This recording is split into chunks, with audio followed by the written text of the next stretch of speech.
Kondisi Tantri Kotak usai terjatuh dari panggung 2 meter di Cianjur, cegah pelaku diamuk massa. Kondisi terkini Tantri Kotak usai terjatuh dari panggung di Cianjur, Jawa Barat. Sebelumnya, Tantri Kotak menceritakan pengalamannya ditarik penonton saat bersalaman di atas panggung. Sesaat kemudian, Tantri yang tengah bersalaman jatuh dari panggung dengan ketinggian 2 meter. Hal tersebut lantaran sang penggemar yang sangat bahagia bisa bersalaman dengan idolanya. Beruntung kondisi terkini Tantri Kotak baik-baik saja tak mengalami cedera. Dalam video yang beredar, Tantri awalnya tengah berbicara di depan para penontonnya.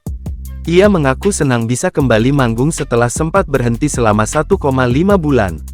Apalagi, energi warga Cianjur yang menonton grup band Kotak sangat besar.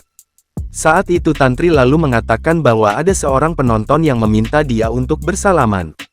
Tantri pun langsung mendatanginya dengan posisi sedikit berjongkok. Sang penonton awalnya hanya menyentuh telapak tangan Tantri namun sebatas tertepuk. Ia pun kembali berusaha menjabat tangan Tantri. Namun saat bersalaman tangan Tantri tak sengaja ditarik penonton yang bersalaman dengannya. Alhasil Tantri jatuh tersungkur dari ketinggian 2 meter. Usai kejadian tersebut, penonton yang menarik tangan Tantri menyampaikan permohonan maaf.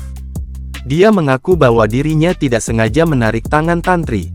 Untuk acara ini, saya tadi sudah menarik tangan Tantri dengan tidak sengaja. Saya mohon maaf atas kejadian tadi yang sebenar-benarnya dan yang setulus-tulusnya. Mohon maaf jika saya ada salah, saya mohon minta maaf, tutur penonton tersebut dalam video.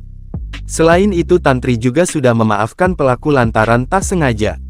Bahkan saat jatuh Tantri Kotak langsung berteriak demi melindungi pelaku yang menarik tangannya hingga tersungkur dari panggung. Itu dilakukan agar tidak terjadi amukan massa.